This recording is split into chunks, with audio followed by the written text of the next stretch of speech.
नमस्कार, मैं हूं कृतिका और पेश है आज की प्रमुख हलचल। जिला प्रशासन जनसंपर्क व संस्कृति विभाग की ओर से मानस भवन सीधी में गणतंत्र दिवस की संध्या पर लोकतंत्र का लोकोत्सव भारत पर्व कार्यक्रम आयोजित किया गया।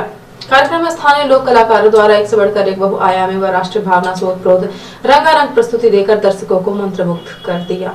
कार्यक्रम के शुभारंभ में कलेक्टर मुजीबुर रहमान खान, अपर कलेक्टर बीके पांडे सहित अधिकारी, कर्मचारी तथा गणमान्य नागरिकों द्वारा जय स्तंभ पर दीप प्रज्वलन कर वीर शहीदों को श्रद्धांजलि अर्पित की गई।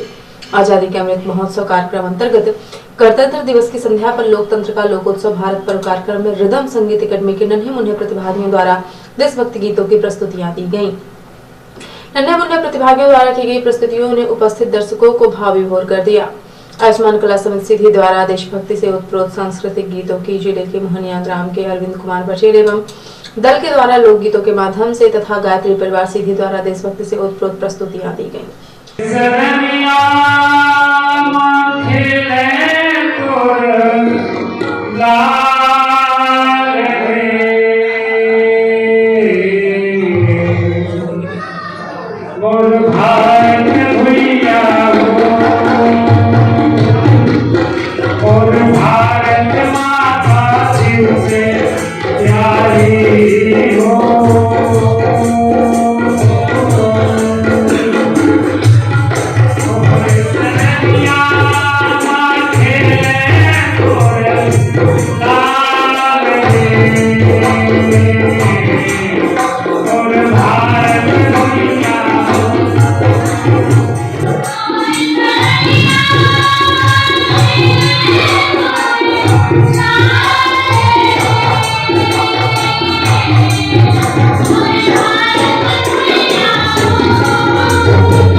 कार्यक्रम में जिले के वनांचल कुसमी के रामगढ़ के रामलाल बैगा द्वारा बांसुरी वादन के माध्यम से लोगों को मंत्रमुग्ध किया गया।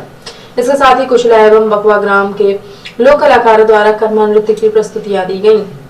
बकवा ग्राम के लोक कलाकारों द्वारा गुदुम नृत्य की उत्साहवर्धक मंत्रमुग्ध करने वाली प्रस्तुतियां दी गयी। जनसंपर्क विभाग के द्वारा कार्यक्रम स्थल पर चारों तरफ विकास योजनाओं की तथा प्रदेश के रणबांकुरों के छाया चित्रों की प्रदर्शनी लगाई गई थी, जो दर्शकों के बीच आकर्षण का केंद्र रही। कार्यक्रम में कलेक्टर, अपर कलेक्टर सहित अधिकारियों, कर्मचारियों तथा गणमान्य नागरिकों द्वारा प्रदर्शनी का अवलोकन किया गया। पूर्व नेता प्रतिपक्ष अजय सिंह ने एक विज्ञप्ति जारी करके मुरैना में परिवहन निगम की बेशकीमती व्यावसायिक जमीन भाजपा से जुड़े हुए लोगों की फर्म शांति साउथवेक्स प्राइवेट लिमिटेड को कलेक्टर दर से कम कीमत में देकर शासन को 35 करोड़ रुपए का चूना लगाने का आरोप लगाया है। उन्होंने इसकी जांच कर टेंडर निरस्त करने और घपले में शामिल अधिकारियों के विरुद्ध प्रकरण कायम करने की मांग मुख्यमंत्री शिवराज सिंह से की है। अजय सिंह ने आरोप लगाया है कि मुरैना के वार्ड क्रमांक 13 में स्थित सड़क परिवहन निगम की 9034 वर्ग मीटर से अधिक जमीन व्यवसायिक इलाके में है। कलेक्टर दर पर इसकी कीमत लगभग 101 करोड़ रुपए है, लेकिन परिवहन निगम और लोक परिसंपत्ति प्रबंधन विभाग के अधिकारियों ने कूट रचना कर इस जमीन की बिक्री के लिए केवल 65 करोड़ 27 लाख रुपए की निविदा का विज्ञापन जारी किया। फिर षड्यंत्र पूर्वक शांति साउथवेक्स प्राइवेट लिमिटेड के पक्ष में निविदा खोल दी गई। इससे शासन को 35 करोड़ रुपए की सीधी आर्थिक हानि हुई। श्याम बंसल और माधव गोयल शांति साउथवेक्स प्राइवेट लिमिटेड के डायरेक्टर हैं, जिनके परिजन भारतीय जनता पार्टी के पदाधिकारी भी हैं। श्री सिंह ने आरोप लगाया है कि इतना बड़ा घपला ऊपरी इशारे के बिना संभव नहीं है। जाहिर है अधिकारियों को यह सब करने के लिए उच्च स्तर से दबाव डाला गया। प्रदेश के सभी जिलों में परिवहन निगम की बेशकीमती जमीनें पड़ी हुई हैं जो अब व्यवसायिक क्षेत्रों के बीचों बीच स्थित हैं। जिस तरह मुरैना में भाजपा के लोगों को जमीन दे दी गई है, उसी तरह प्रदेश के अन्य स्थानों पर भी षड्यंत्र पूर्वक औने पौने दाम पर भूमि बेचे जाने की संभावना से इनकार नहीं किया जा सकता। उन्होंने शिवराज सिंह चौहान से व्यक्तिगत रुचि लेकर प्रकरण की जांच की मांग की है ताकि दूध का दूध और पानी का पानी हो सके और जनता के सामने वस्तुस्थिति आ सके। 26 जनवरी की संध्या पर अखिल भारतीय विद्यार्थी परिषद द्वारा सीधी शहर के गांधी चौक में भारत माता की आरती का कार्यक्रम आयोजित किया गया, जिसके लिए अखिल भारतीय विद्यार्थी परिषद के पदाधिकारियों और कार्यकर्ताओं ने गांधी चौराहे के बगल में स्थित सड़क को ब्लॉक करके और सड़क में भारत के नक्शे की आकृति बनाई और उस पर तिरंगा बनाकर पूरे भारत के नक्शे की आकृति पर दीपक जलाकर भारत माता की आरती की।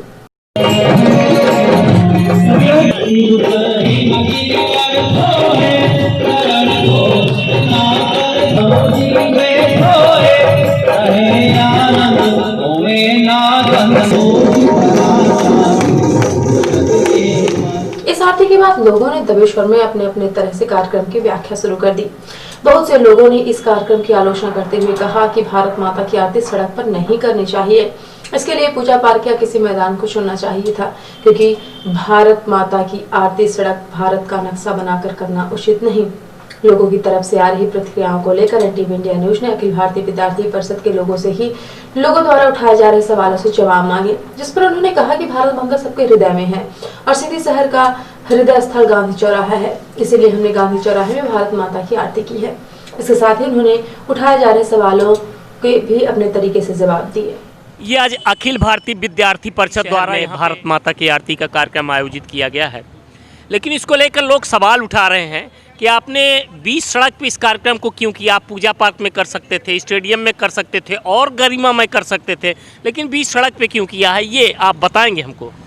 आज गणतंत्र दिवस है और ये भारत की दिशा व दशा कैसी होगी, भारत कैसे चलेगा, उसको व्यवस्थित रूप से चलाने के लिए भारत के संविधान की रचना की गई। उसी तहत भारत का हृदय जो है वो मध्य प्रदेश है और मध्य प्रदेश के मध्यस्थ में सीधी है और सीधी का ही हृदय प्रदेश जो है वो गांधी चौक है। और यहाँ पर हमने सीधी के हृदय में भारत माता की आरती करना उचित समझा और सीधी, क्योंकि ये गांधी चौक ये जो स्थल है वो सीधे का हृदय स्थल है और सभी लोग यहाँ पर उपस्थित हो सके और सुचारू रूप से हम सभी ने भारत माता की आरती की, इसलिए हम लोगों ने यहाँ पे उचित समझा करने का। लोगों का ये आरोप है कि आपने सड़क बाधित कर दी और अचानक इस तरह के कार्यक्रम कर दिए हैं, तो क्या लगता है कि आपका कार्यक्रम ये अचानक है? नहीं, कार्यक्रम विद्यार्थी परिषद का पूर्ण योजना और पूर्व योजना के तहत होता है और हमने बिल्कुल पूर्व योजना सुचारू रूप से सभी को सूचना देने के बाद यातायात विभाग, पुलिस प्रशासन सबसे परमिशन मिली और सहज रूप से चर्चा के दौरान कि कहीं ऐसा बाधित तो नहीं होगा, उन्होंने कहा नहीं ऐसी कोई बात नहीं है। और ये केवल सीधी में नहीं, संपूर्ण भारतवर्ष में इस प्रकार के कार्यक्रम होते रहते हैं। कभी नेताजी सुभाष चंद्र बोस की तस्वीर सड़क पे, कभी भगत सिंह, इस तरीके से एक सुचारू रूप से व्यवस्थित करते हैं और समाज में एक नई दिशा व दशा देने का काम करते हैं। और एक वन में चालू था, पूर्ण रूप से सड़क बाधित नहीं थी, एक बगल में रास्ता है वो चालू है। आपको नहीं लगता कि एक नई तरह की परंपरा अब सड़कों पे शुरू हो रही है? नहीं, बिल्कुल नहीं लगता।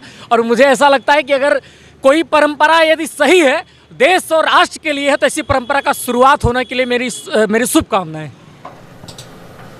गणतंत्र दिवस के अवसर पर जिले के स्वतंत्रता संग्राम सेनानियों, लोकतंत्र के प्रहरियों एवं वीर शहीदों के परिजनों का उनके घर में ही शॉल एवं श्रीफल से सम्मान किया गया। कोविड संक्रमण के बढ़ते केसों के दृष्टिगत रखते हुए कोविड प्रोटोकॉल का पालन करते हुए पूरे जिले में संबंधित एसडीएम, अन्य राजस्व अधिकारियों तथा पुलिस अधिकारियों ने स्वतंत्रता संग्राम सेनानियों, लोकतंत्र के प्रहरियों तथा वीर शहीदों के परिजनों को उनके घर जाकर शाल एवं श्रीफल देकर सम्मानित किया। रिपोर्टर हिमानी रौतेला ने बताया कि भारतीय जनता पार्टी के प्रत्याशी सरिता आर्य एवं आम आदमी पार्टी के प्रत्याशी डॉक्टर भुवन चंद्र ने शुक्रवार को अपना नामांकन दाखिल करा। अपने नामांकन पत्र के साथ सरिता ने भाजपा का सिंबल प्रस्तुत किया। नामांकन के दौरान उनके साथ प्रस्तावक के रूप में पार्टी के नगर महासचिव मोहन नेगी एवं कानूनी सलाहकार के रूप में पूर्व जिला महासचिव दया किशन पोखरिया मौजूद रहे। नामांकन के उपरांत कक्ष के बाहर आकर श्रीमती आर्य ने अपनी जीत के प्रति विश्वास जताया और पार्टी कार्यकर्ताओं के साथ विजय चिन्ह बनाया। रिपोर्टर हिमानी रौतेला ने बताया कि क्षेत्राधिकारी नैनीताल के नेतृत्व में आगामी विधानसभा चुनाव को सफल संपन्न कराने हेतु आईटीबीपी व सीआरपीएफ के जवानों के साथ थाना तल्लीताल एवं कोतवाली मल्लीताल क्षेत्र अंतर्गत फ्लैग मार्च किया गया। फ्लैग मार्च तल्लीताल डॉट से प्रारंभ होकर इंडिया होटल, पंत पार्क कोतवाली मलिताल मस्जिद तिराहा होते हुए मेट्रोपोल पार्किंग चीना बाबा तिराहे से नैनीताल क्लब के रास्ते होते हुए पुनः माल रोड से इंडिया होटल रोड चौराहा तथा तल्लीताल बाजार होते हुए थाना तल्लीताल में समाप्त हुआ।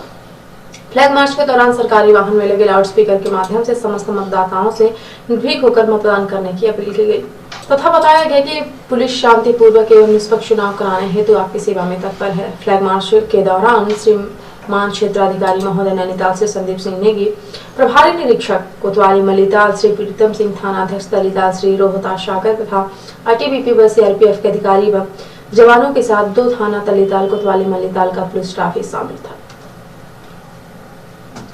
और अब से प्रादेशिक हलचल। सागर के खुरई में भाजपा और कांग्रेस कार्यकर्ताओं के बीच जमकर बवाल हुआ। पुलिस ने भांजी लाठियां, 100 से ज्यादा प्रदर्शनकारी घायल।